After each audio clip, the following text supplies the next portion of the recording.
the self-destruction of nihilism, because nihilism is the kind of thing that refutes itself. Nihilism claims there's no transcendent meaning, no objective purpose inscribed in the fabric of reality, yet readily concedes there is meaning. The subjective valuations, concerns, and purposes that structure human existence. This distinction appears sophisticated, even liberating. But in truth, it conceals nihilism's foundational error. The nihilist despair over the absence of what could aptly be titled supernatural meaning or value only makes sense if one assumes that meaning must be inherently mystical or eternally absolute, bestowed from above rather than constituted from within and below. Remove this covert idealist assumption, and the discovery of nihilism dissolves into triviality. It reduces to the analogy that there is no God of meaning. And the problem is that these desperate religious nihilists cannot live with this fact, which is to say, they cannot cope with reality. But why should the absence of cosmic meaning matter at all? The nihilist cannot answer without exposing his nostalgia for the very kind of framework he claims to reject. His position is not insight, but disappointed theism, resentment dressed as philosophy. It is immaturity's protest that meaning was not delivered ready-made, inscribed in the stars. The nihilist mistakes the labor of creating significance for evidence of its impossibility. He confuses the ache of existential responsibility with proof of its cosmic futility. The deeper problem emerges when we examine what the nihilist must do to assert nihilism itself. To claim nothing has ultimate meaning, he must value truth over falsehood. He must prefer coherence to contradiction. He must care whether his belief corresponds to reality. He must engage in meaningful discourse with others.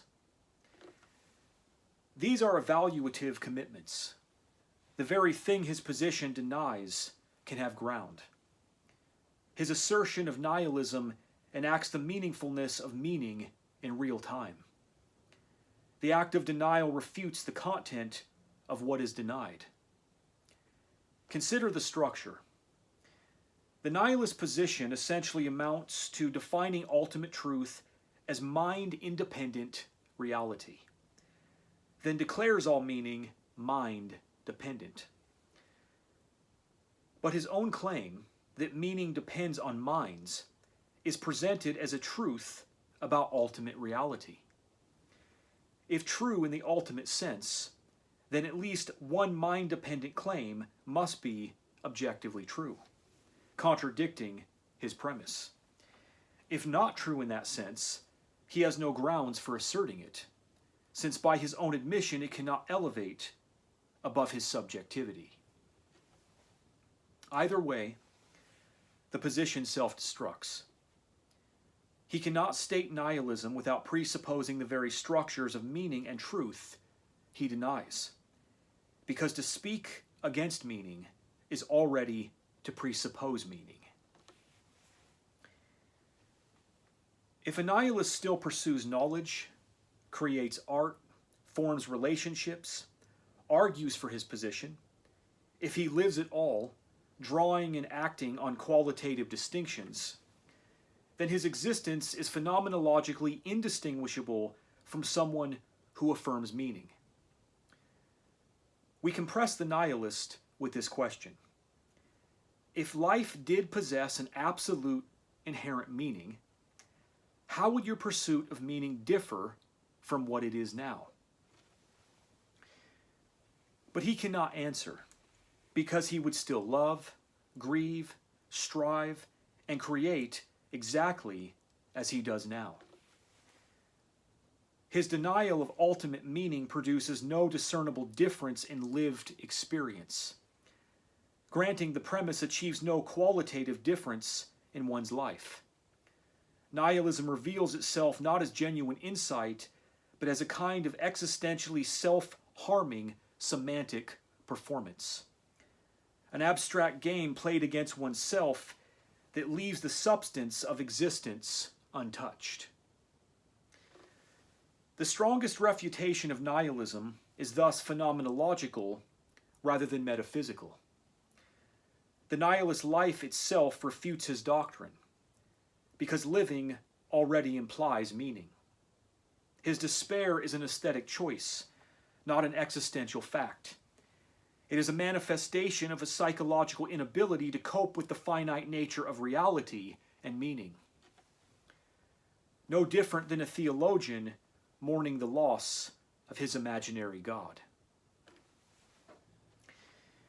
Anticipating these objections, the sophisticated nihilist responds, "Our meanings are invented but shared, intersubjectively constructed through collective agreement, yet not ultimately true." This maneuver fails for a decisive reason.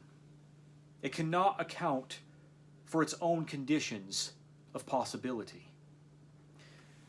What allows meaning to be shared? How can one mind mean anything to another unless there exists some real structure connecting them?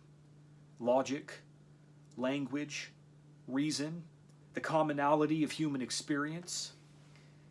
If these shared forms have no truth beyond arbitrary whim, if they do not escape subjectivity, then why do they bind us so reliably and authoritatively?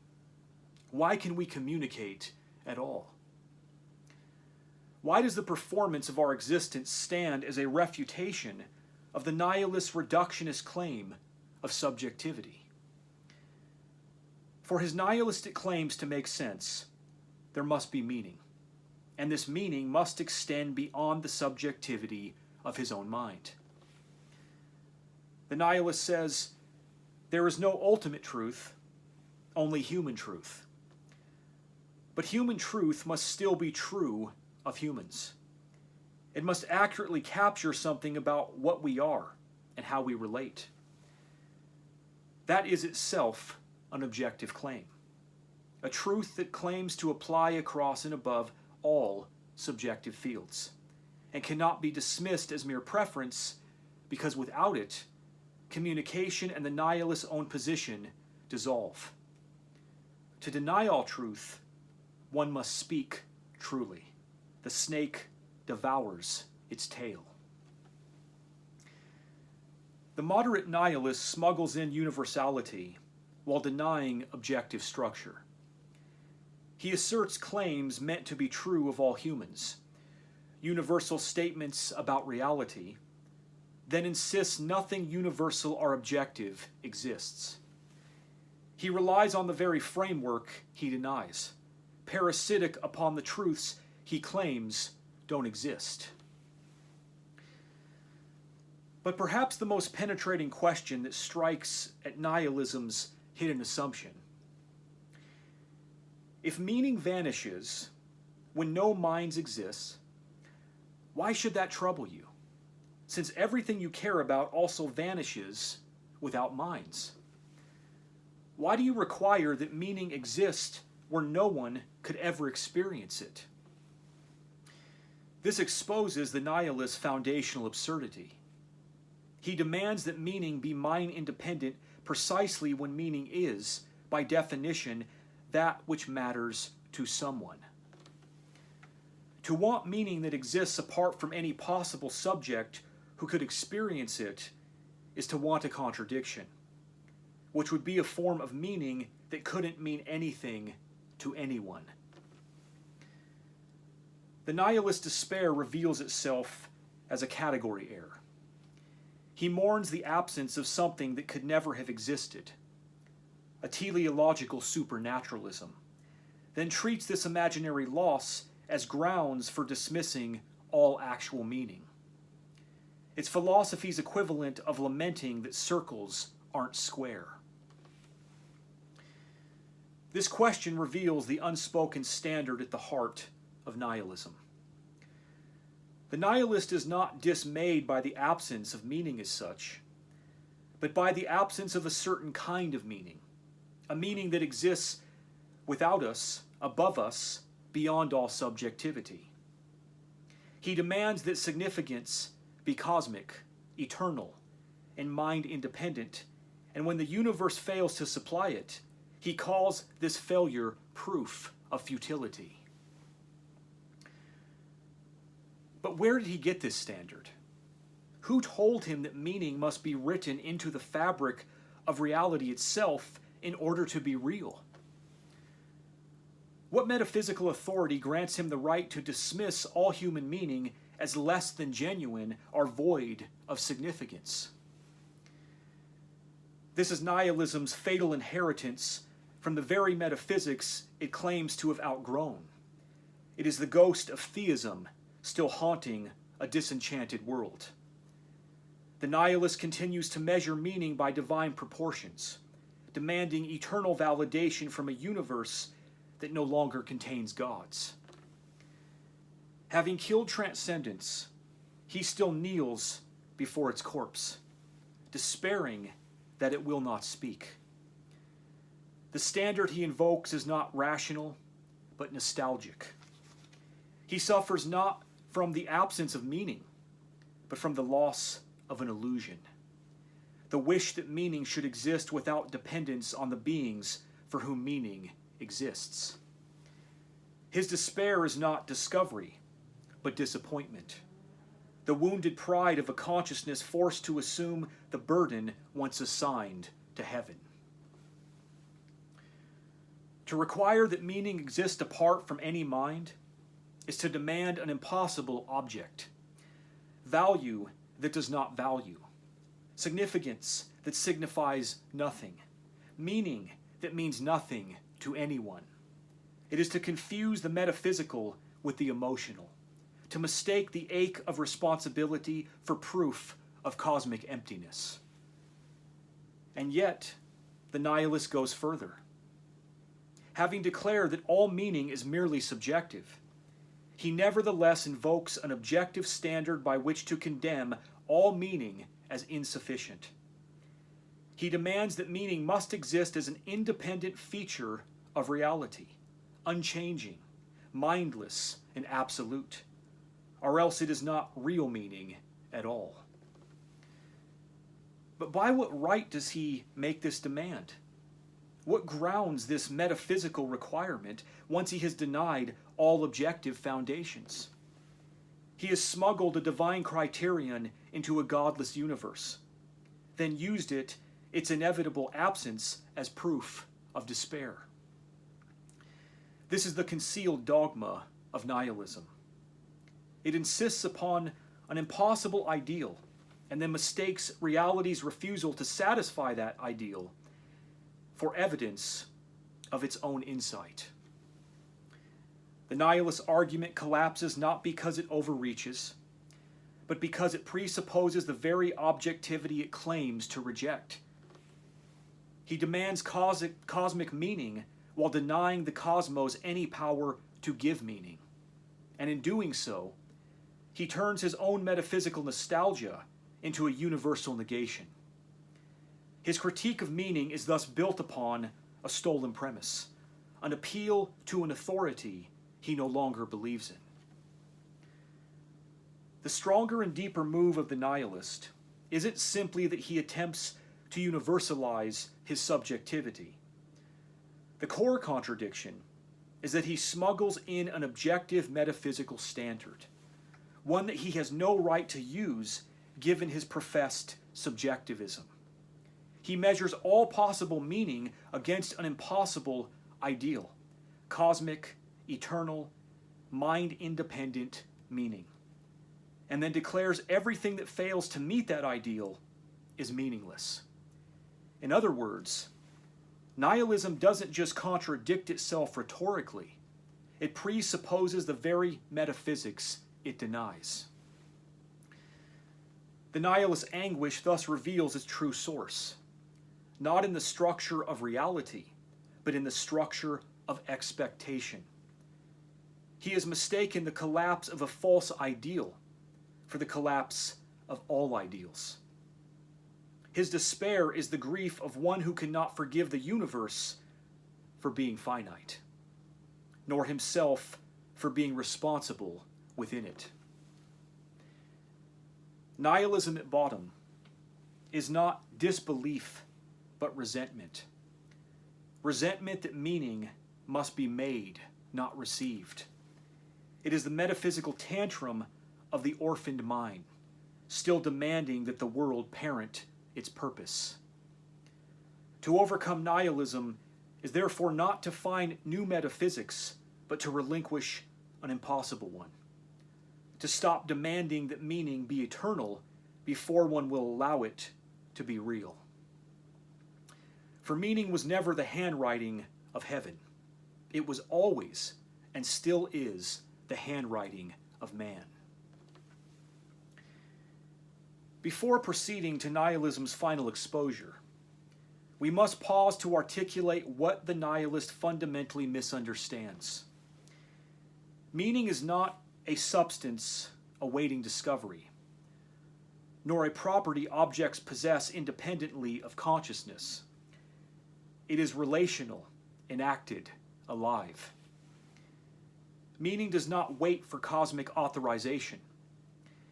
It arises wherever consciousness encounters being and cares.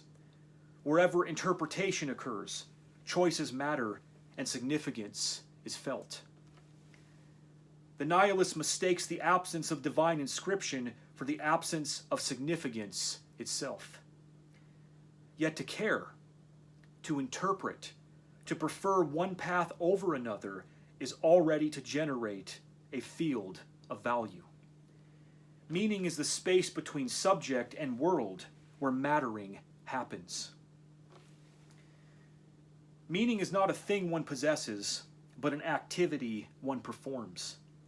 It must be lived to exist. The nihilist error lies in treating meaning as a permanent object that could exist independently of life itself, like demanding that music exist in silence, or that vision occur without eyes. But meaning, like breathing or dancing, ceases only when the living subject ceases. It is not found, but enacted, not received, but created in the act of living with care and intention. The collapse of transcendent meaning, then, does not free us from value. It reveals our responsibility to sustain it. To live meaningful is not to possess cosmic significance, but to uphold earthly significance. To participate in the continual creation and repair of structures of meaning, of society itself. The end of metaphysical guarantees is not permission to despair, but the beginning of authentic responsibility.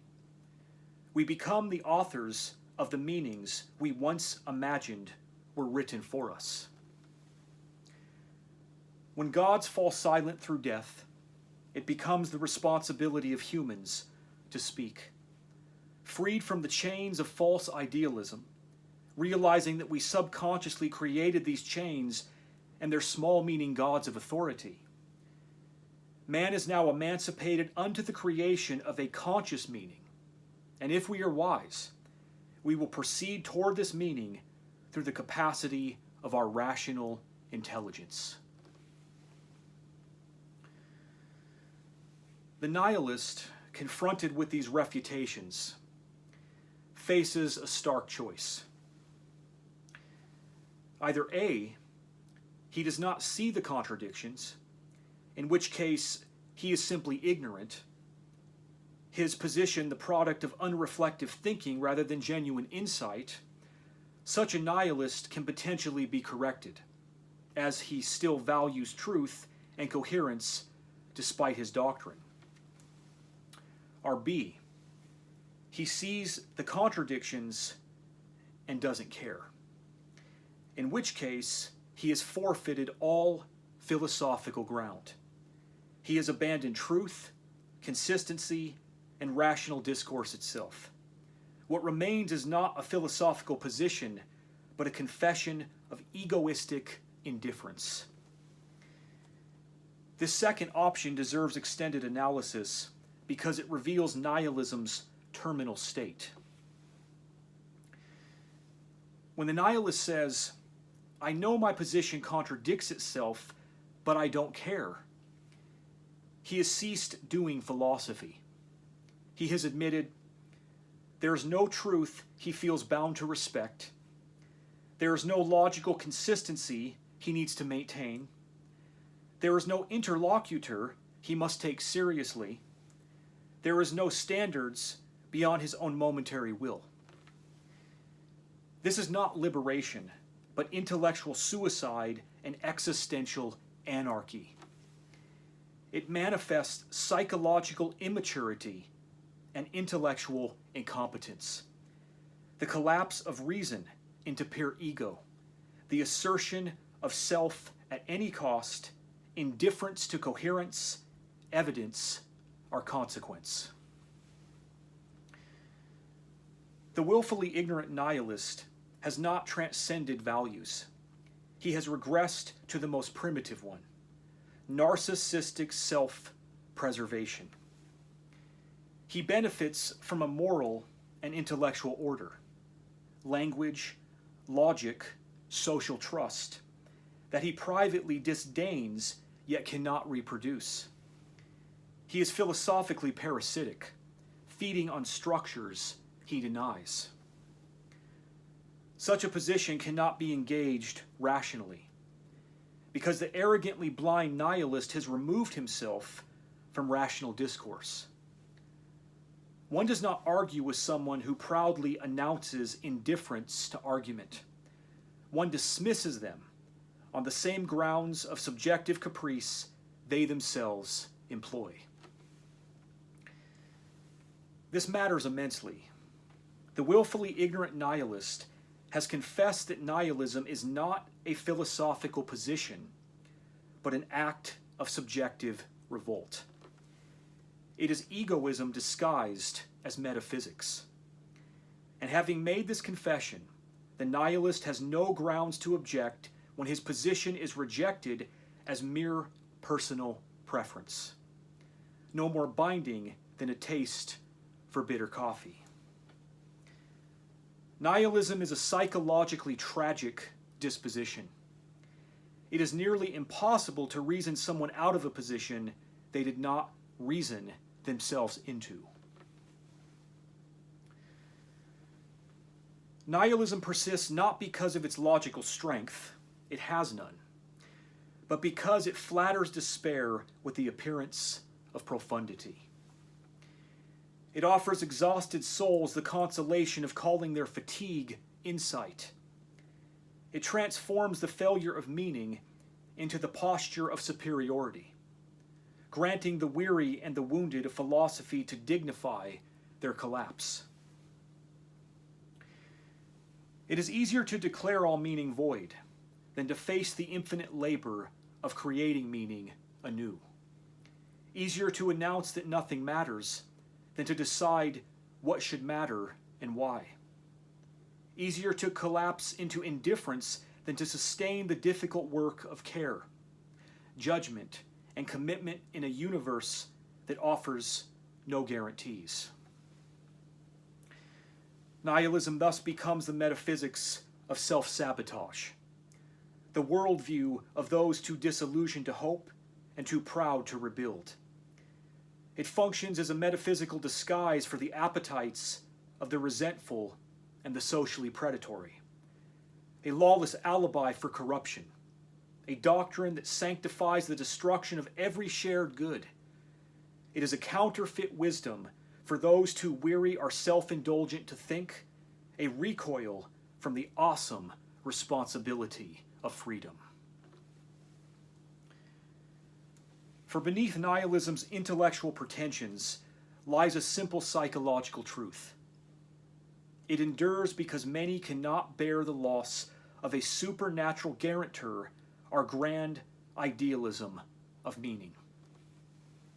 The death of transcendence leaves a void they do not know how to fill. And rather than mature into self-authorship, they choose despair and call it realism. They mistake the pain of spiritual withdrawal for metaphysical discovery. Nihilism survives as an inverted coping mechanism, a form of existential denial. It offers the comfort of defeat without the risk of engagement. To stand for meaning is to expose oneself to error, loss, and ridicule. To deny meaning is to retreat behind the armor of negation, untouchable, unaccountable, inert. Nihilism, in the end, is not the discovery that the universe is empty, but the decision to prefer emptiness to effort. It's a philosophy of spiritual entropy. To be its practitioner is to sabotage the intellect's power. It is the height of philosophical delusion, wherein one believes they have reached the pinnacle of philosophical insight, only to lock themselves in an empty room that locks everything else out. It endures not because it is true, but because deconstruction is easier than reconstruction. Because the nihilist faints at the thought of a universe that lacks eternal meaning. In a fit of juvenile rage, the nihilist attempts to cast all meaning into the flames because he cannot fulfill his desire for cosmic meaning. Nihilists, like religionists, are those who have been indoctrinated into an imaginary idealism that poisons their view of everything. Society cannot coexist with the proud ignorance of nihilism. Cooperation presupposes shared commitments, honesty, accountability, respect for reason and evidence. When these dissolve, trust collapses and social bonds disintegrate. The willfully ignorant nihilist is socially corrosive. He demands the fruits of a moral order, others' truthfulness, their reliability, their respect for agreements, while refusing to uphold that order himself. He makes exceptions for his own egoism while depending on others not to do likewise.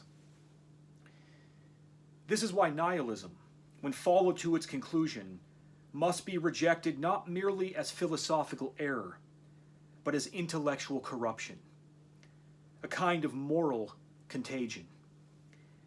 It is civic treason against the very conditions that make human life possible. It is proud ignorance elevated to principle, indifference to truth celebrated as sophistication. Nihilism does not destroy meaning in theory. It erodes it in praxis. It dissolves the invisible tissue of trust that holds communities together. When enough minds embrace the luxury of disbelief in truth, language itself loses its integrity, and politics becomes theater without substance.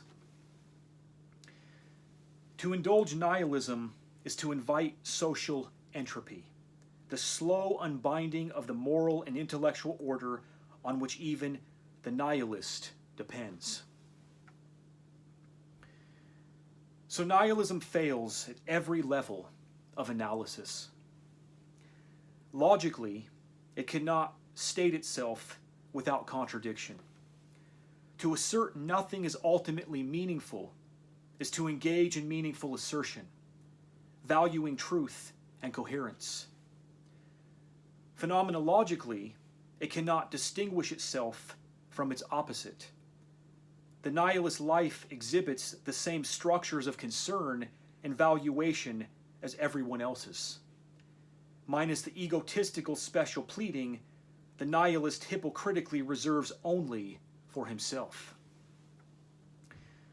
Epistemologically, it destroys its own truth conditions. By pretending to an absolute solipsism of subjective sovereignty, it renders its own claim either objectively false or merely subjective, hence without force. Ethically, it collapses into egoism. The willfully ignorant nihilist confesses indifference to reason itself, forfeiting all grounds for dialogue and social respect. Socially, it is parasitic. It depends on the very frameworks of trust and meaning it refuses to sustain. The proper response to nihilism is not elaborate metaphysical defense, but simple exposure. Show the nihilist that his position is either naive confusion or willful ignorance. In the first case, correct the confusion. In the second case, dismiss the nihilistic egoist as one dismisses anyone who proudly announces they don't care about truth, consistency, or other people. Such a person is not only ignorant, they're a hypocrite and liar unworthy of social recognition. Nihilism's ultimate refutation is this: it cannot survive contact with its own logic. It is philosophy's equivalent of a suicide note. Like all such notes, it annihilates only the author who writes it. The rest of us, who still care about meaning, truth, and each other, need only step aside and let nihilism complete its work of self-destruction. We need not defeat it. It defeats itself the moment it speaks. What survives nihilism's collapse is not a recovered cosmic purpose or transcendent validation, but the quiet, persistent endurance of significance itself. The stubborn fact that life continues to matter to those who live it. Meaning does not need eternity to be real. It only needs our participation. It does not require metaphysical guarantees or mystical concepts of meaning embedded into the universe. It requires only that we continue the work of interpretation, valuation, and care, a creative rationality of freedom. In the end, nihilism is not refuted by argument alone, but by the simple persistence of meaningful life itself. Every act of love, every pursuit of truth, every moment of genuine care stands as living testimony against nihilism's hollow claim. The nihilist may proclaim the void, yet he still hungers, hopes, and reaches for what matters. His every breath betrays him. For to live at all is to affirm that something is worth living for.